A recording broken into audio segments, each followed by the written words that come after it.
죽은 척 하지 말고 완전히 죽자.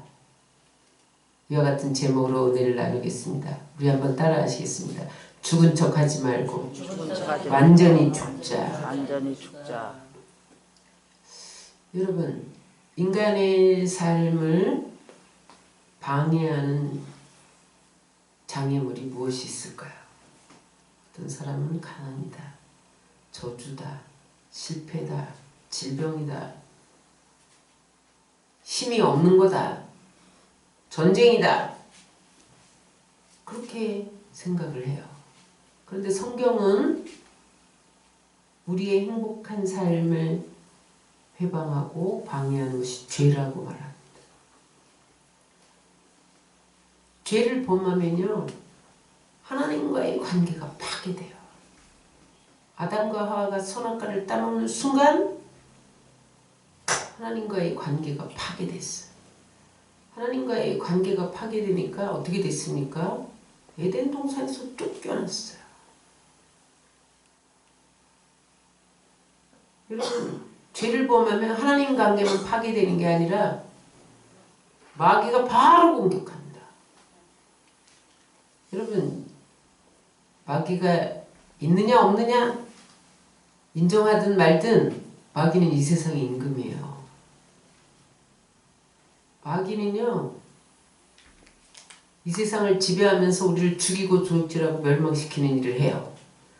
그런데 아무에게나 죽이고 도둑질하고 멸망 못합니다. 죄를 지으면 합법적으로 공격합니다. 그래서 죄를 지으면 삶이 파괴될 수밖에 없는 거예요. 관계가 파괴될 수밖에 없는 거예요.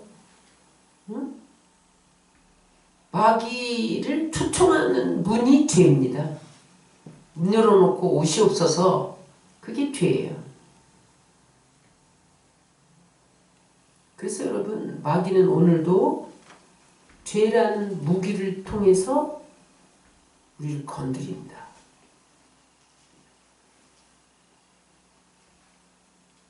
로마서 7장 20절을 우리 다 같이 읽겠습니다. 만일 내가 원하지 아니하는 그것을 하면 이를 행하는 자는 내가 아니요 내 속에 거하는 죄니라. 여러분, 내가 원하지 않는 일을 나도 모르게 해요. 그건 내가 하는 게 아니라 내 죄가 그렇게 한다. 죄는 여러분, 우리의 감각을 통해서 우리에게 들어옵니다. 우리가 보는 것, 우리가 듣는 것, 우리 손이 행하는 것, 발이 행하는 것을 통해서 우리 안에 들어와요. 그래서 그 죄가 들어오면 하나님과의 관계가 파괴되고 이웃과의 관계가 파괴되고 삶이 파괴되고 넘어지고 망하고 실패하고 가난하게 되고 저주가 임하고 그 배후가 죄입니다. 죄가 없으면 여러분 실패 안 해요. 가난하지 않아요. 저주가 틈타지 못해요. 그래서 성경은 뭐라 그랬어요? 눈이 범죄하면 뽑아버려라. 손이 범죄하면 잘라버려라. 찍어버려라.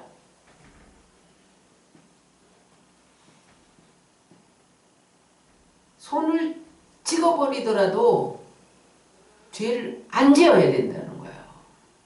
죄를 지으면 그 다음에 처절하게 파괴된다는 거예요.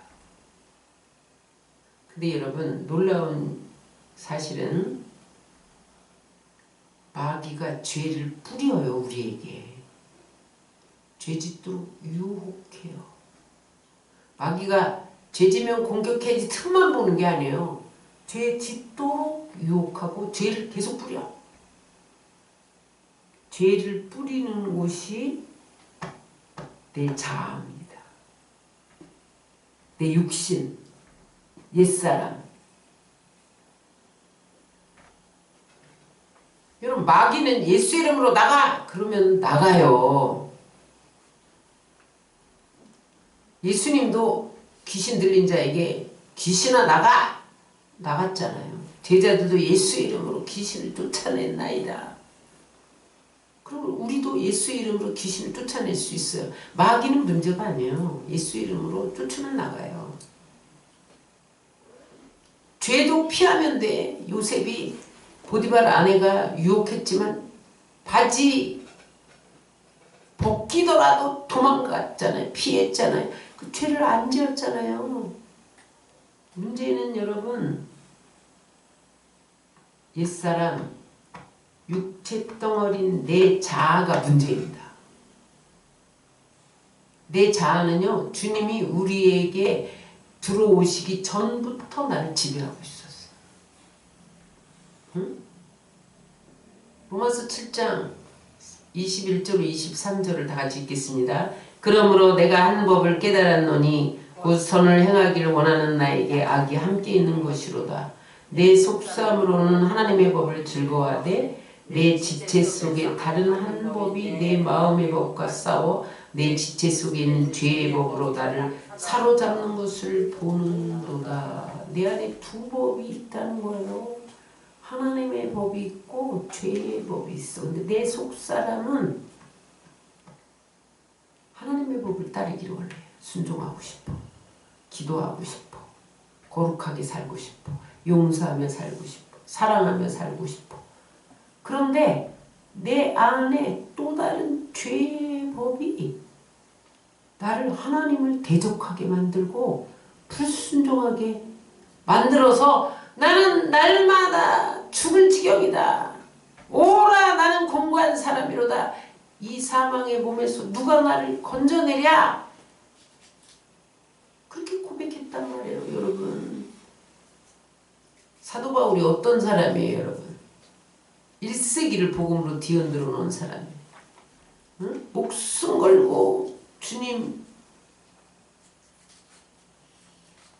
앞에 순종하고 달려가는 사람도 죄의 법을 이길 수 없어서 비참하다 이렇게 고백했단 말이에요. 근데 여러분 우리가 바울보다 능력 있나요? 바울보다 깨끗한가요? 그러니 우리도 여러분 죄의 법이 우리를 흔들어 놓을 수밖에 없는 거예요. 성령의 법과 죄의 법이 내 안에서 충돌합니다. 언제 끝나느냐 이 충돌이 어느 하나가 죽어야 돼. 성령은 안 죽어. 영원히 살아 성령은. 그럼 누가 죽어야 돼? 내 자아가 죽어야 돼. 내 자아가 죽으면 죄의 법이 떠납니다. 그래서 사도 바울이 오늘 갈라디아서 2장 20절에 내가 그리스도와 함께 십자가에 못 박혔나니 그렇게 고백합니다. 갈라디아서 2장 20절을 다 같이 읽겠습니다. 내가 그리스도와 함께 십자가에 못 박혔나니 그런즉 이제는 내가 사는 것이 아니요 오직 내 안에 그리스도께서 사시는 것이니라. 내가가 내 자아예요. 내 옛사람, 육체 덩어리, 본능. 내 자아가 뭐냐? 내 인격이에요. 내 인격. 자기 존재 가치를 느끼게 하는 것. 다시 말하면 자존심이에요. 자존심. 이 자아가요. 이전에는 예수님의 영광을 위해서 사용되었어요. 아담과 하와가 죄짓기 전에 에덴 동산에서 아름다운 교제를 하며 하나님과 팔짱 끼고 걸었다니까요. 뿐만 아니라 여러분 아담이 하와를 보고 내 뼈 중에 뼈요 내 살 중에 살이로다. 그러면서 여러분 이웃을 남을 아름답게 봤어요. 그런데 아담과 하와가 범죄한 이후에 자기중심적으로 바꿔버려졌어요. 그래서 하나님 중심주의에서 남을 헐뜯고 비방하고 판단하는 도구로 사용되기 시작했어. 하나님의 자리에 자기가 올라가. 그래서 자기가 다 판단해. 자기 자신에 대해서는 너그러워. 자기 자신은 다 용서해. 남은 비판하고 판단하고. 그래서 범죄한 이후에 여러분, 내 자아가 하나님 자리를 차지했다니까요.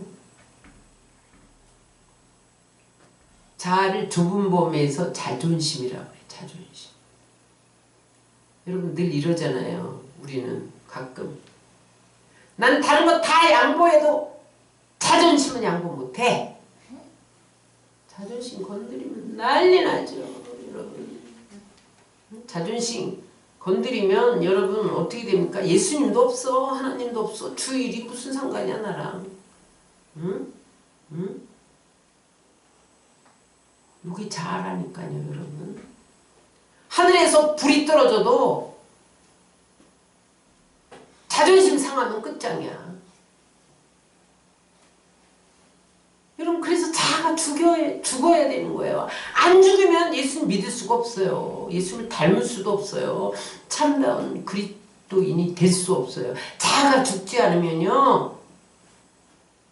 신앙생활 잘하다가 봉사 잘하다가 시험 들어서 하나님 떠난다니까요 여러분. 왜 그래요? 자아가 안 죽어서 그러는 거예요. 그래서 여러분 우리 자아가 하나님보다 높다니까요. 그래서 여러분 우상은 탐심이 우상이다. 성경은 그렇게 말하는데 하나님보다 더 사랑하는 것이 우상이다. 그래서 돈을 사랑하고 자녀를 사랑하면 그건 우상이다. 그렇게 말하는데 이 모든 것보다 가장 무서운 우상이 자아예요. 여러분 왜 돈을 사랑해? 나를 위해서 돈을 사랑하지. 왜 자식을 사랑해? 나를 위해 사랑하죠. 결국은 우상은 나예요. 여러분 자아예요. 자아. 근데 여러분 이게 내 속에 숨어 있어서 안 보인다니까요. 등잔 밑이 어둡잖아요. 자아가 우상인데 우상인 줄 몰라. 근데 여러분 사단이 인간의 마음속에 숨겨놓은 발판이 자아입니다. 자존심. 사단은요 어떻게 하면 저 사람이 교회 안 나올 걸 다 알아. 자아를 건드리면 안 나온다는 거 다 알아. 어떻게 하면 하나님 떠난다는 거 다 알아. 자아를 건드리면 하나님 떠난다는 거 다 알아. 그래서 여러분 십자가로도 죽일 수 없는 것이 자아예요. 십자가의 복음으로도 가장 죽이기 힘든 것이 자아예요. 여러분.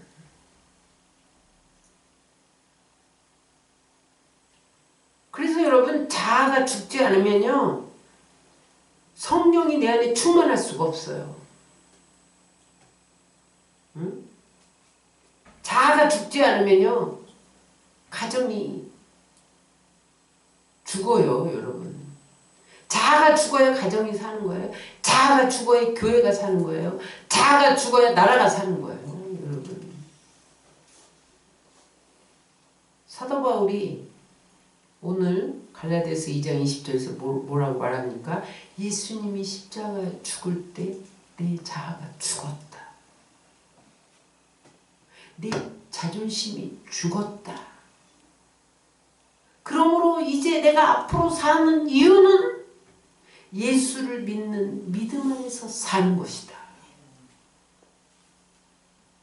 이 세상에서 높아지는 것, 돈 많이 가지는 것, 성공하는 것, 그거는 그때뿐이고 내 앞으로의 남은 여생은 예수 그리스도의 안에 머무는 믿음 안에서 산다. 이 결론을 내린 거예요. 여러분 이 세상 높아지는 것, 돈, 여러분 명예, 권력 다 한순간에 지나갑니다. 이 세상이 불탈 때 다 없어질 건데 끝까지 사라지지 않고 남는 것은 믿음뿐입니다. 그래서 여러분 믿음으로 천국 가는 거예요. 돈 갖고 못 갑니다. 여러분 명예 갖고 못 갑니다.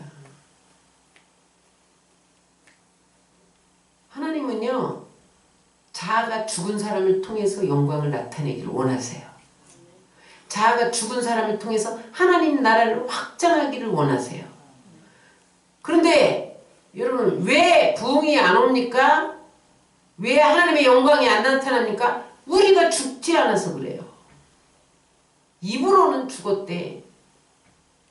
여러분 입으로 믿음을 말하고 능력을 말하고 십자가를 말하는데 예수님이 안 나타나요. 왜 그래요? 내가 안 죽으면 예수님 안 나타나는 거예요. 그래서 여러분 자아가 죽어야 돼.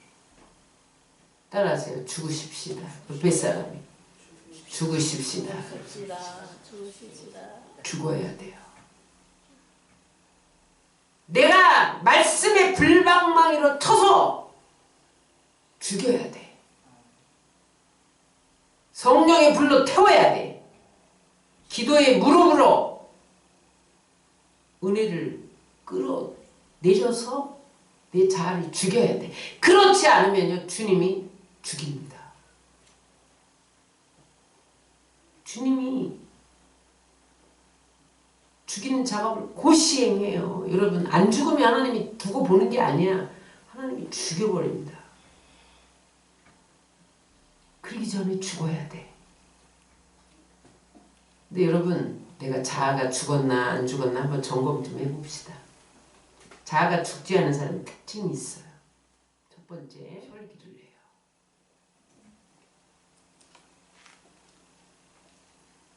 지렁이도 밟으면 꿈틀한다. 이 말은 뭐예요? 아무리 화차는 민물이라도 화를 낼 줄 안다는 거야. 지렁이가 꿈틀해봐야 지가 아무것도 못하면서 꿈틀거린다 이 말이에요. 그런데 죽은 호랑이는 꿈틀거리지 않습니다. 아무리 힘이 세도 죽으면 꿈틀거리지 않는 거예요. 왜 여러분 혈기를 내지 말아야 되느냐? 사람이 성내는 것이 하나님의 의를 이루지 못함이라. 이 말은 뭐냐면 여러분들 안에 혈기가 죽지 않으면 하나님이 그 사람을 위해서 아무 일도 안 하신다는 거예요. 여러분 가인이 어떻게 해서 아우 아벨을 죽였어요? 죽이기 전에 성냈어요. 안색이 좋지 않았어. 성냈다는 거예요. 그랬더니 하나님의 의를 이루지 못하고 자기 아우를 죽여버려.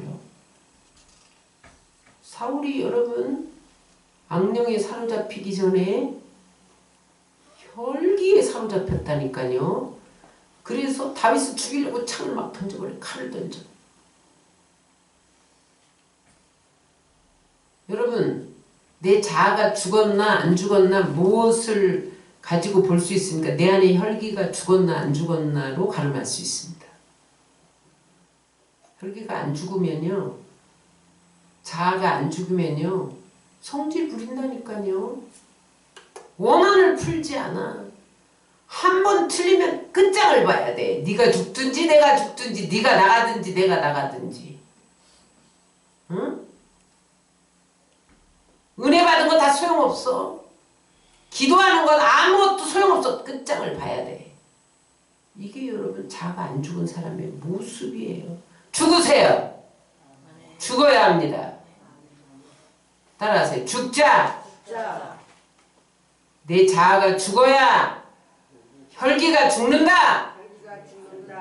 죽어야 돼요. 죽지 않으면 여러분 하나님이 여러분들 통해서 아무 일도 안 하십니다. 하나님의 의를 이루지 못함이라. 자아가 죽지 않은 사람의 특징 두 번째, 순종하지 않고 사명을 감당하지 않아요. 여러분 못하는 것과 것과 안 하는 것은 다릅니다.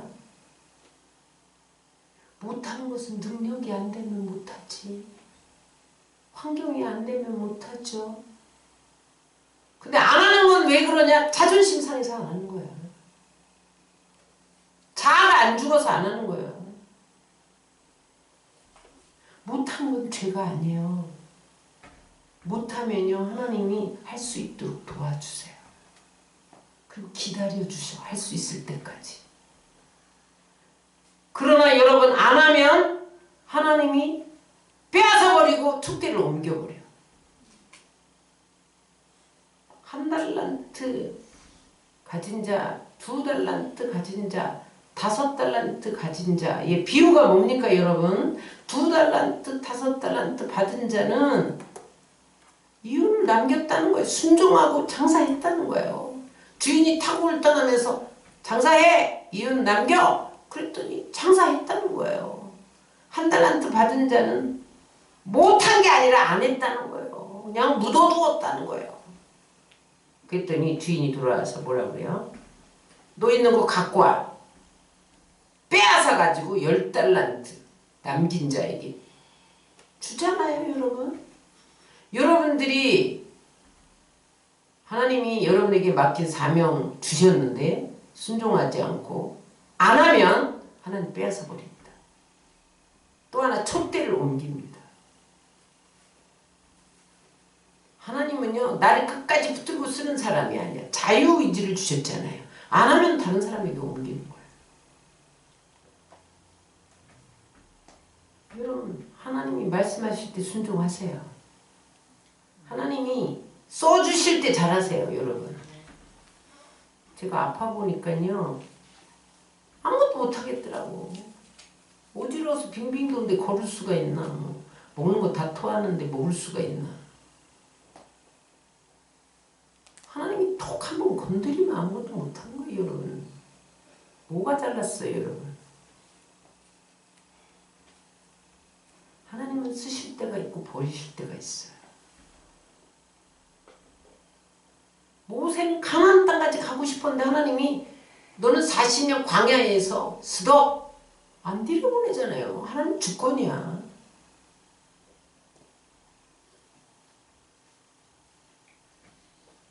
여러분 순종하기 싫습니까? 사명 감당하고 싶지 않습니까? 자아가 안 죽어서 그래요. 불순종하면 버리세요. 안 쓰세요. 죽으세요. 죽으시기 바랍니다. 따라하세요. 죽자. 죽은 척 하지 말고 완전히 죽자.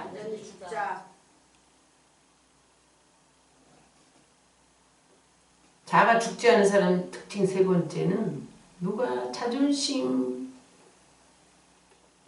건드리기만 하면 뒤집어져. 남의 충고 못 들어. 자기 약점만 얘기하면 상처받았다, 상처받았다, 상처받았다. 맨날 이런 소리만 하고 다니는 사람은 자아가 안 죽은 사람. 여러분 상처는 누가 줍니까? 여러분 자아가 안 죽어서 받는 거예요.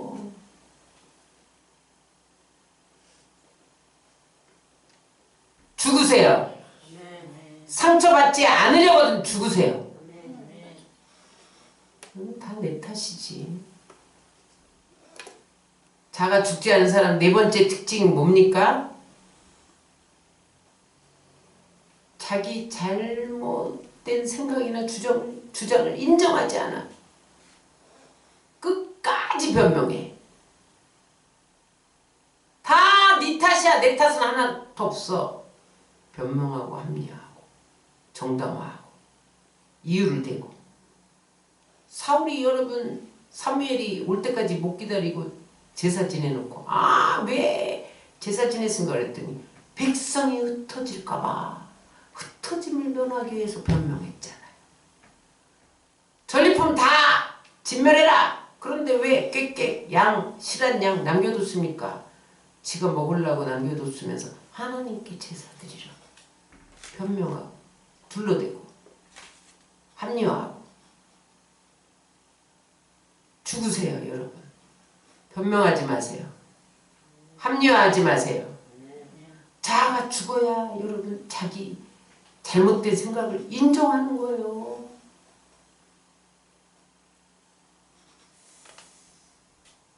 자아가 죽지 못한 사람의 특징 5번째, 자기에 대해서 안 좋은 소리를 들었다. 잠 못 자. 민감해서 잠 못 자. 자아가 죽지 않아서 그래요, 여러분. 내가 뭔데? 난 아무것도 아니야.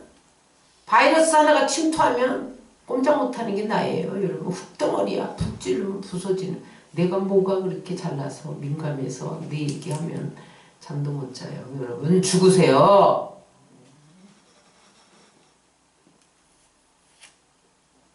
자기 생각 끝까지 관철시켜. 무슨 수단 방법을 다 동원해서라도 내 생각은 관철돼야 돼. 응? 사소한 얘기인데 못 옮겨, 못 웃어 넘기고 흥분해서 달려들어, 대들어. 자아가 죽지 않아서 그래요. 때로 여러분 회개하라!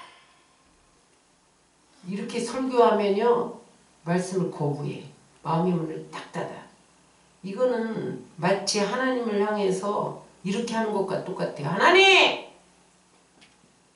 왜 당신이 누군데 나를 이래라 저래라 합니까? 내 죄 지적하지 마세요.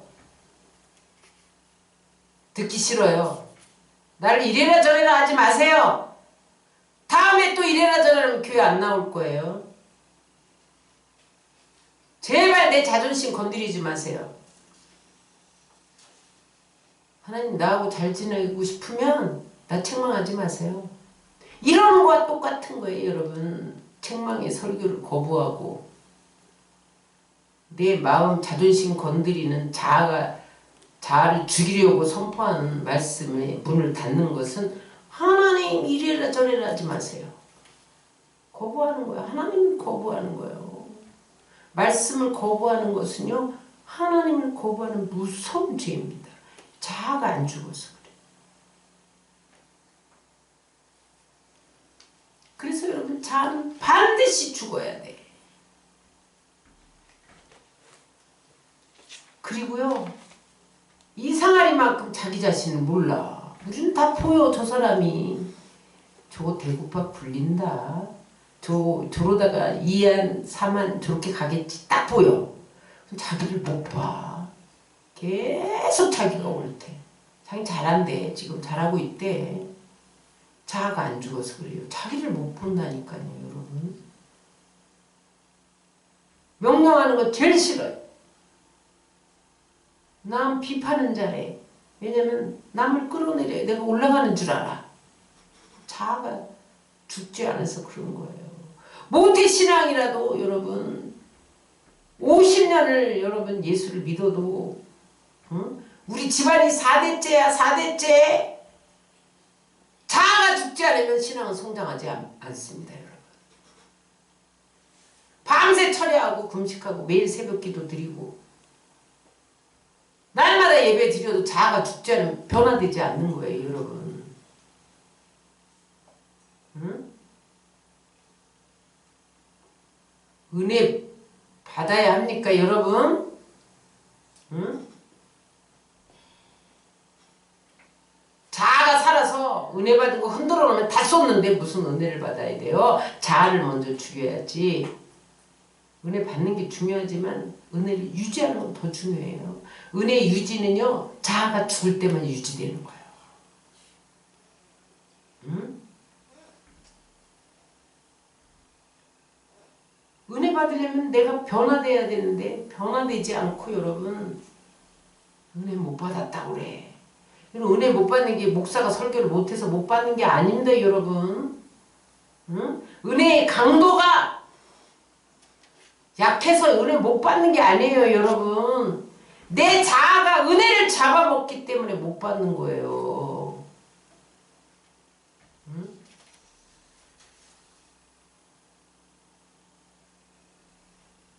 오늘 많은 사람들이 은혜를 오용합니다. 마치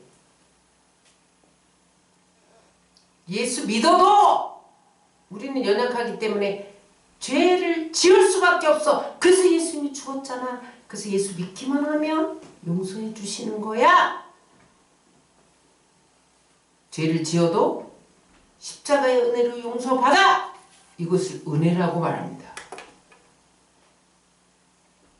죄를 지어도 십자가의 은혜로 용서를 받아. 이게 은혜다. 근데 여러분 성경에는 죄를 지어도 된다는 말이 한마디도 없어요. 구약부터 신약 성경까지 여러분 다 찾아보세요. 오히려 내가 거룩하니 너희도 거룩하라. 내가 완전하니 너희도 완전하라. 이렇게 여러분 완벽을 요구한다니까요. 레위기 11장 45절입니다. 나는 너희 하나님이 되려고 너희를 애굽 땅에서 인도하여낸 여호와라. 내가 거룩하니 너희도 거룩할지어다. 신명기 18장 13절 시작. 너는 내 하나님 여호와 앞에서 완전하라. 은혜는 모든 것을 덮어주는 게 아니에요. 죄를 덮어주는 게 아니에요. 여러분. 응? 은혜를 받으면 죄를 짓지 않는 거예요. 여러분. 은혜를 받으면 죄가 그 사람을 주장하지 못한다니까요. 그게 은혜예요. 여러분. 그 얘기가 어디 있어요? 로마서 6장 14절을 우리 다 같이 읽겠습니다. 죄가 너희를 주장하지 못하리니 이는 너희가 법 아래 있지 아니하고 은혜 아래 있음이라. 은혜 아래 있으면 죄가 너희를 주장하지 못한다는 거예요. 따라하세요. 은혜 아래 있으면 죄를 지을 수 없다. 근데 여러분 우리는 은혜를 죄를 지어도 된다. 십자가에 은혜가 있으니까 용서받는데 죄 지어도 돼? 이걸 은혜라고 정반대로 생각하고 살잖아요. 그러니까 또 죄 짓고 또 넘어지고 또 매맞고. 예수 믿기 전에는 무조건적인 은혜로 구원을 받는 거예요. 구원받고 난 후에는 죄 짓지 않고 사는 것이 은혜입니다. 여러분.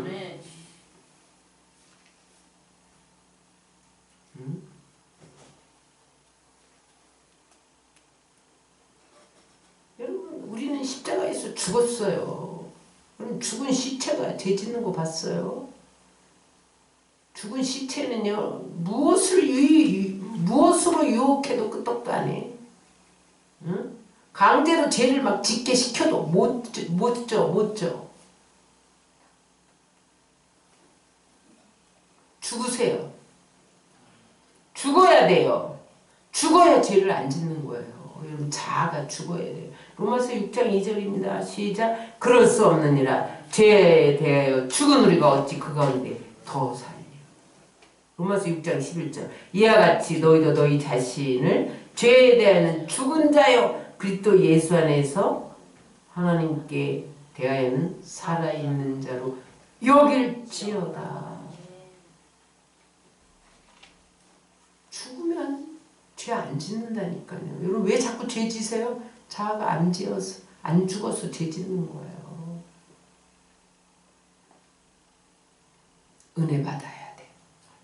은혜는 자아가 죽을 때 오는 거예요. 설교가 부실해서 은혜 못 받는 게 아니에요. 여러분 자아가 안 죽으니까 하늘에서 불이 떨어져도 은혜를 못 받는 거예요. 여러분 졸고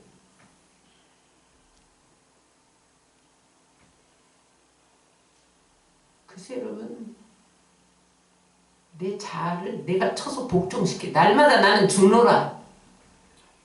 자아는 그냥 안 죽어요. 나를 쳐서 복종시켜야 돼. 그게 뭐예요? 기도하는 거야. 그게 뭐예요? 말씀의 방망이로 나를 부수는 거예요. 성령이 불로 태우는 거예요. 그래서 예배하는 거죠, 여러분. 응? 성령 받아야 되고 은혜 받아야 내가 죽으니까 그래야 내가 죄 안 짓고 내 안에 그리스도가 살고 그리스도가 영광을 받으시고 나를 통해서 일하시고 나를 통해서 하나님 나라를 확장하시고 나를 높여주시고 존귀케 해주시니까 여러분 내가 죽어야 그게 오는 거예요. 여러분 만약에 여러분들이 예배 안 드려 기도 안 해 그래서 안 죽는다 그러면 그때 이제 하나님이 죽이러 오십니다. 그게 고난이에요. 사무엘하 7장 14절 읽겠습니다. 시작. 나는 그에게 아버지가 되고 그는 내게 아들이 되리니 그가 만일 죄를 범하면 내가 사람의 배와 인생의 채찍으로 징계하려니와. 나단 선지자에게 하나님이 다윗은 내 아들이야. 나는 그의 아버지야. 그렇지만 그가 죄를 범하면 내가 사람 막대기와 인생 채찍으로 때릴 거야. 가서 전해. 이렇게 명령하셨다니까요. 여러분 고난은 질병으로 올 수 있어요. 가난과 저주와 실패로 올 수 있어요. 그런데 가장 아픈 매가 사람 막대기 인생 채찍입니다. 다윗이요.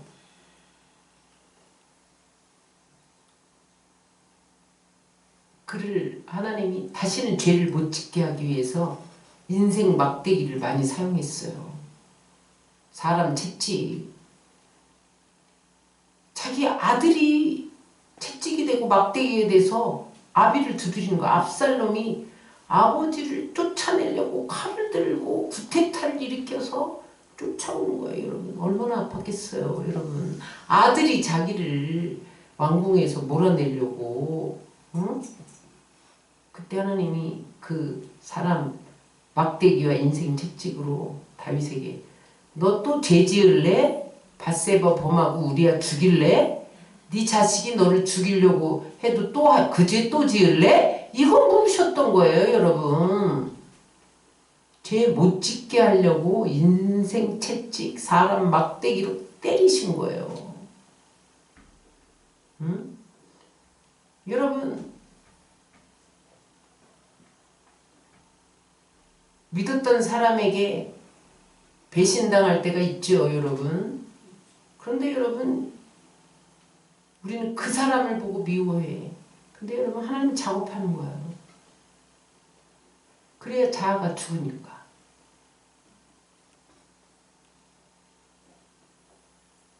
여러분 저 사람만 없으면 좋겠습니까? 저 원수만 없으면 살 것 같습니까? 여러분 인생 채찍이 날아올 때 여러분 나를 죽이라는 사인이에요. 여러분 은혜 받았다고 눈물 콧물 다 쏟고 지나가다가 나랑 틀린 사람 만나면 딱 외면하고 안 죽어서 그래요. 여러분 눈물 콧물 쏟으면 뭐해.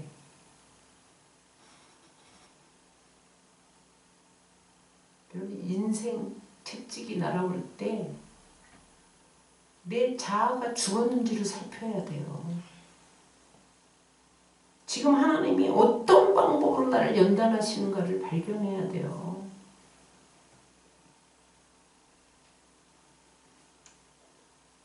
따라서 내가 죽어야 내 안에 주님이 산다. 죽어야 순종해요. 내가 죽은 척하면 안 돼. 완전히 죽어야 돼. 그래 여러분 하나가 죽어야 가정이 살고 여러분 하나가 죽어야 교회가 살고 민족이 변하는 거예요. 야곱이 137년을 살았어. 그러면서 이제 죽을 때가 됐는데 바로를 만나서 자기 인생을 한마디로 요약합니다. 그 이야기가 창세기 47장 9절이에요. 다 같이 읽겠습니다. 야곱이 바로에게 아뢰되 내 나그네 길의 세월이 130 년이다. 내 나이가 얼마 못되니 우리 조상의 나그네 길의 연주에 미치지 못하나 험악한 세월을 보내는 아이다. 야곱이 130년 살고 보니까 인생은 나그네더라는 거예요.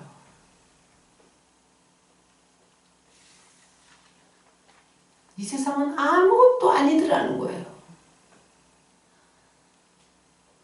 내가 잘 살아보려고 눈 어두운 아버지 속여 형 속여 사기쳐갖고 장자권 뺏고 축복권 뺏고 도망가서 거부가 돼서 살아봤지만 결국 인생은 나그네 길이더라는 거예요.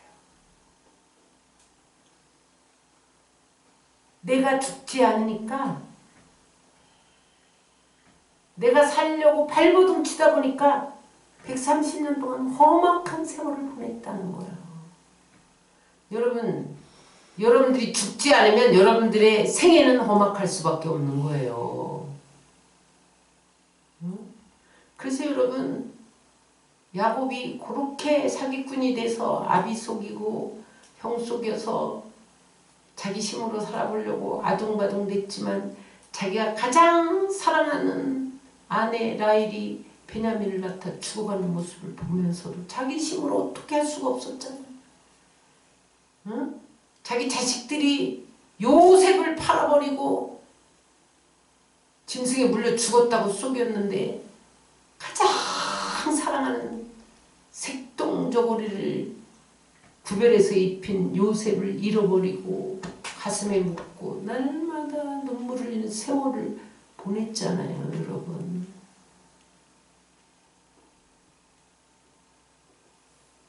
죽지 않으면 인생은 나그네 길이고 험악할 뿐입니다. 내 힘으로 발버둥 치면 인생은 험악한 세월 뿐입니다. 이렇게 고백했다는 거예요. 여러분 먼저 깨달으세요. 이거 130년 살고 깨달으실 거예요. 응? 미리미리 깨닫고 죽어야 돼요, 여러분. 응? 자가 죽는 게 뭐예요? 내가 손해보고 내가 져주고 내가 희생하고 이렇게 사는 게 여러분 자아가 죽는 거죠.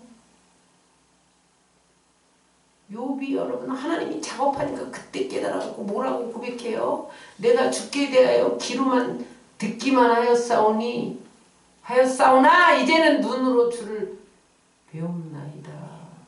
하나님이 여러분 욥은 진짜 하나님 앞에서 살려고 몸부림했던 정직하고 신실한 사람임에도 불구하고 지금까지 내 의로 살았단 말이야. 내 의로. 내는 하나님 앞에 잘못한 게 아무것도 없어. 나는 날마다 자식들이 나가서 놀다가 죄졌을까봐 번제드리고 나는 하나님 앞에 할 만큼 했다! 이러면서 살았단 말이야. 근데 하나님이 아직 안 돼. 죽이는 작업을 하잖아. 자아를 죽이는 작업.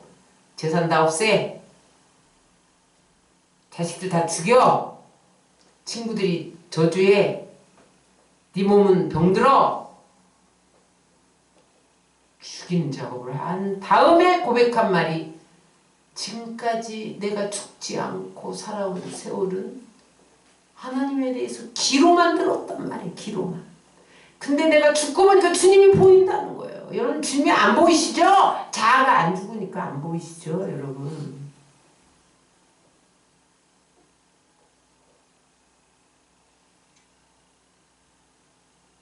여러분 아직도 할 말이 많으시죠?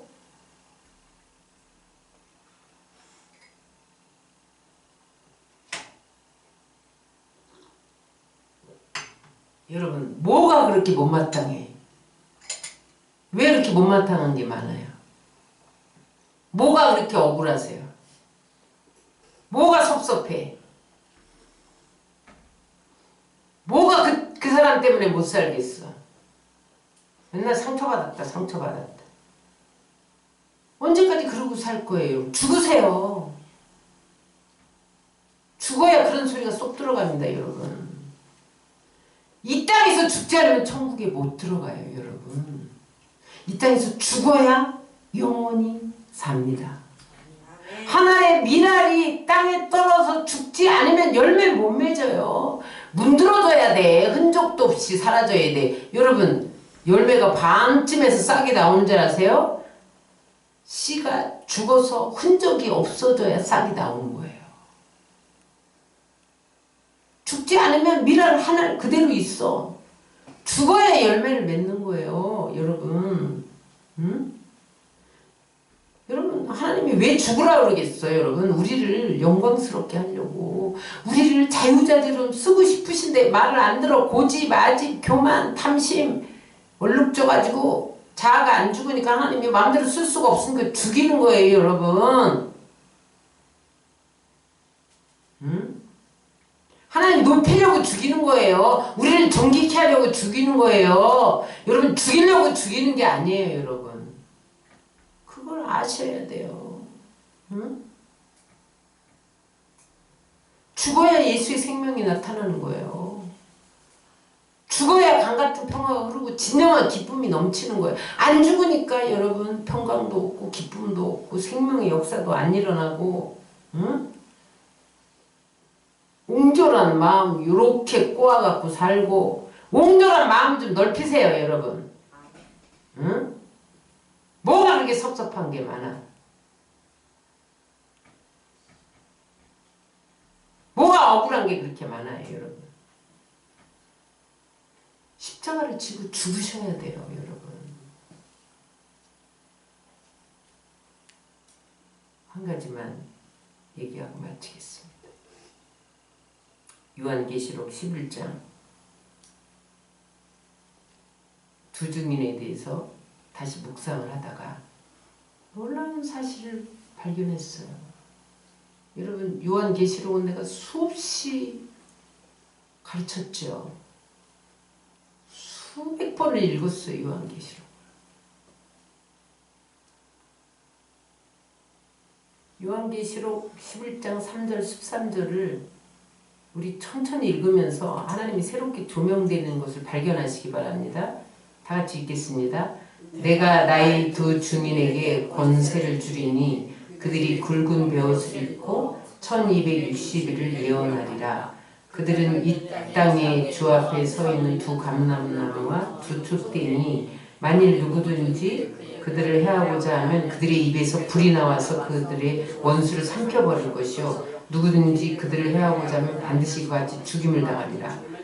그들이 권능을 가지고 하늘을 다 그 예언한 날 동안 비가 오지 못하게 하고 또 권능을 가지고 물을 피로 변하게 하고 아무 때든지 원하는 대로 여러 가지 재앙으로 땅을 치리로다. 그들이 그 증언을 마칠 때 무적행으로부터 올라오는 짐승이 그들과 그들의 전쟁을 일으켜 그들을 이기고 그들을 죽일 터인지 그들의 시체가 큰 성 길에 있으리니 그 성은 영적으로 하면 소돔이라고도 하고 애굽이라고도 하니 곧 그들이 주께서 십자가에 못 박히신 곳이라. 3일 반 후에 하나님께로부터 생기가 그들 속에 들어가매 그들이 발로 일어서니 구경하는 자들이 크게 두려워하더라. 하늘로부터 큰 음성이 있어 이리로 올라오라 함을 그들이 듣고 구름을 타고 하늘로 올라가니 그들의 원수로 구경하더라. 그때 그 지진이 나서 성 10분의 1이 무너지고 지진이 죽은 사람이 7천이라. 그 남은 자들이 두려워의 영광을 하늘의 하나님께 돌리더라. 마지막 때 전3년 대환란에 두 증인을 보내서 복음을 전합니다. 그런데 그들이 베옷을 입었다는 거예요. 베옷은 여러분 선지자들이 회개를 외칠 때 베옷을 입었잖아요. 두 증인은 교회 공동체를 말해요. 교회 공동체는 언제 힘이 있느냐? 회개할 때 힘이 생긴다는 거예요. 여러분 교회 공동체가 사람이 많이 모여야 힘이 생기는 게 아니에요. 헌금이 많아야 힘이 생기는 게 아니에요. 여러분 회개하면 힘이 생기는 거예요. 그래서 여러분 교회는 회개를 촉구하는 공동체예요. 교회에서 회개가 터져나올 때 능력 있는 교회가 되는 거예요. 개인도 마찬가지예요. 여러분 회개하지 않으면 삶의 변화는 일어나지 않습니다. 무엇을 회개해야 되는가? 두 증인의 특징이 있어요. 첫 번째, 5절, 6절에 보니까 엄청난 능력을 가졌어. 모세처럼 막 지팡이 휘두르면 10가지 재앙이 막 일어나. 반석에서 물이 나와 홍해가 갈라져. 막 엘리야처럼 하늘에서 불을 끌어내려 비 오지 않던 하늘을 막 열어. 모세와 엘리야를 믹스해 놓은 능력 있는 두 증인, 능력이 있었어.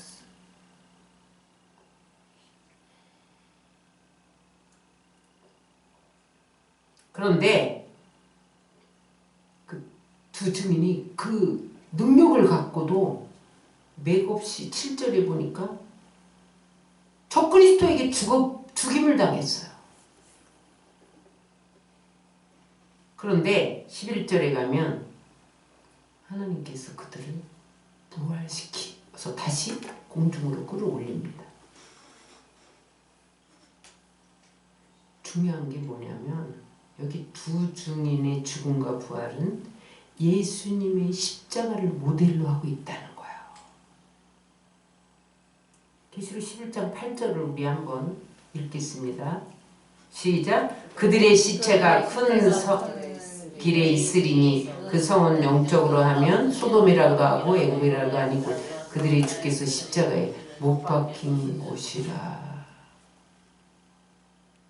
하나님께서 오늘 두 증인을 통해서 우리에게 주시기를 원하는 메시지는 뭐냐면 그들이 큰 능력이 있는데 그걸 가지고 원수에게 복수하는데 그 힘을 사용하지 않았다는 거예요.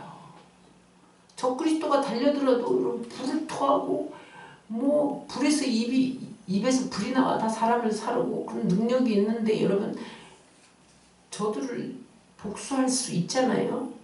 그런데 그러지 않고 주님이 묵묵히 길을 가신 십자가의 죽음의 길을 가기 위해서 그 힘을 사용했다는 거예요.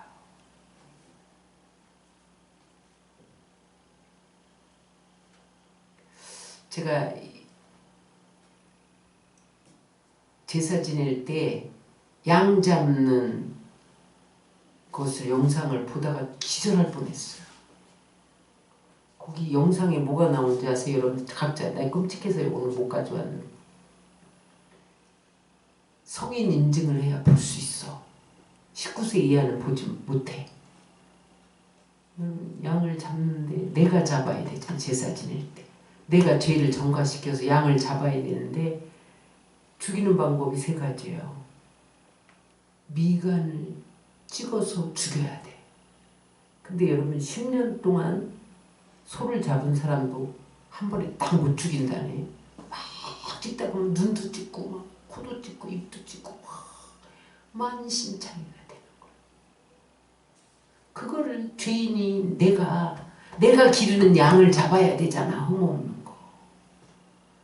그러면서 내 죄 때문에 양이 죽어가는 것을 몸부림하는 거예요. 또 한 방법은 뭐냐면 심장을 찌르는 거야. 그러니까 이렇게 긴 거 가지고 뾰족하고 심장을 찍는데 여러분 한 번에 찍어집니까? 허파도 찍었다가 간도 찍었다가 위도 찍었다가 다 만신창이가 죽는 거더라고요. 또 하나 있어요. 배를 째고 손을 집어넣어갖고 숨통을 잡아. 피 안 흘리고 죽는 방법이야. 근데 놀라운 것은 양이 주인이 자기를 기른 주인이 잡잖아. 저항을 못하는 거예요. 죽음을 받아들이고 발만 또 저항을 안 해. 여러분 그 모습을 보면서 예수님이 도살장으로 끌려가는 어린 양, 털 깎는 어린 양 앞에서 묵묵히 침묵하고 가셨다는 말씀이 생각났어요. 여러분 우리가 주님을 그렇게 죽인 거라니까요. 여러분 죄가 예수님을 눈도 찌르고 코도 찌르고 이마도 찌르고 심장도 찌르고 응? 숨통도 쥐어서 동맥을 끊어버리고 여러분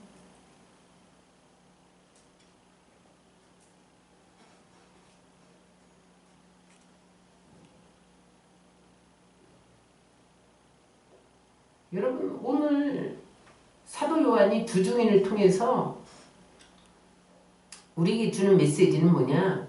마지막 때 두 주인에게, 두 증인에게 능력을 주셔서 회개시킨다. 그게 아니에요. 응? 두 증인은 힘을 가지고 있지만 오용하지 않고 난용하지 않고 함부로 휘두르지 않고 십자가의 길을 가는 데 썼다는 거예요. 오늘날 여러분 우리의 불행이 무엇입니까? 두 증인이 걸어간 십자가의 길을 걷지 않으려고 하는 거예요, 여러분. 안 죽으려는 거예요, 여러분. 여러분들이 못 죽는 게 아니라 안 죽으려고 하는 거예요. 손해 안 보려고 하고 안 지려고 하고 여러분 희생 안 하려고 하고 응? 응? 내가 힘을 가지고 휘둘러서 까불지 마. 내가 능력 있어. 이렇게 살고 싶어서 회개 안 하는 거예요, 여러분. 그러니까 자아가 안 죽는 거예요.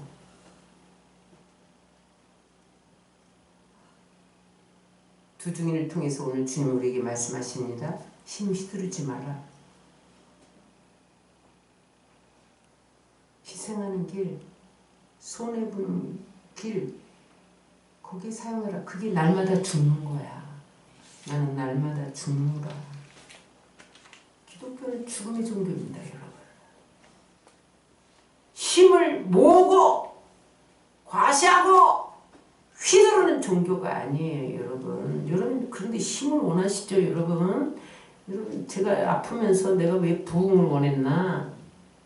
여러분 대형교회 보세요. 다 CEO예요, 여러분.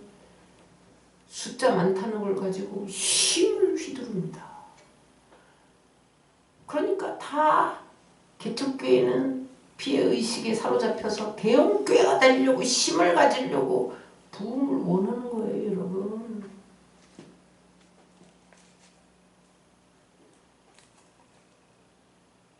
그런데 여러분 사람이 많이 모인다고 능력이 생기는 게 아니에요.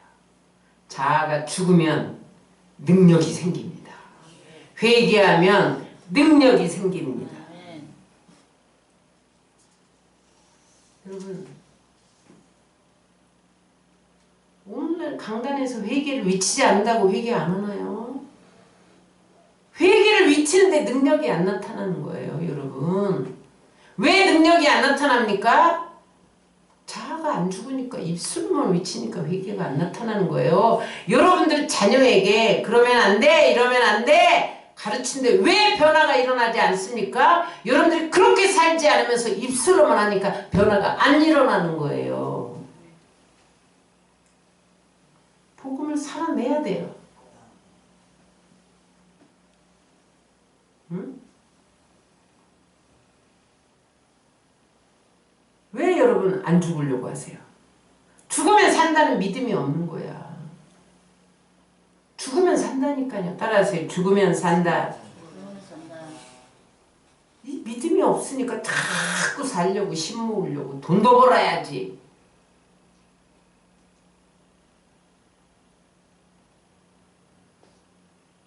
죽으십시다. 죽은 척하지 마세요, 여러분. 완전히 죽어야 돼.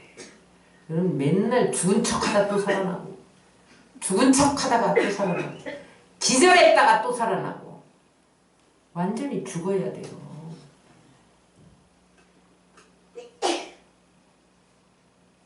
내가 죽으면 주님이 살아. 주님 마음껏 일하셔. 여러분이 능력도 주셔요. 영광도 주세요. 높여주시기도 해요. 존귀케 하기도 하셔. 마침내 천국을 주세요. 여러분 천국에 가서는 마음껏 누려도 돼. 천국은 죄라는 단어가 없잖아. 천국은 다 통과하고 갔기 때문에 영광도 누려도 돼. 여러분 높아져도 괜찮아. 천국에서는 캐슬에서 살면 어때? 그게 영광인데. 그러나 그러기 위해서 이 땅에서 죽어야 되는 거야. 죽으십시다. 죽으세요. 죽은 척 하지 마시고 완전히 죽으십시다. 그래서 이 땅을 살아가는 동안 내 안에 그리스도가 마음껏 사셔서 일할 수 있도록 여러분이 통로가 되시기를 주의 이름으로 축원합니다.